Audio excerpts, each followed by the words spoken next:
And now we can disconnect this. Remember, for this one, the blue part is facing towards you.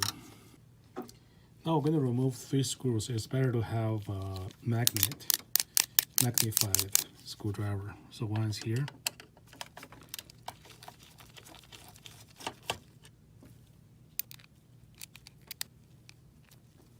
One's here.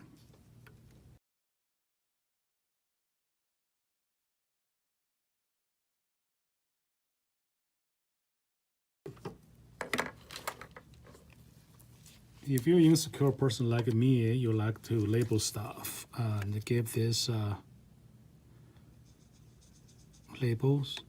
So this one is on the, so what I do is I always make the label that's towards back, and this is the chip.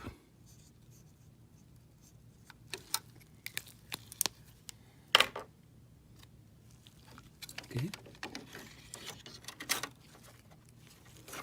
Now we got to print that out. So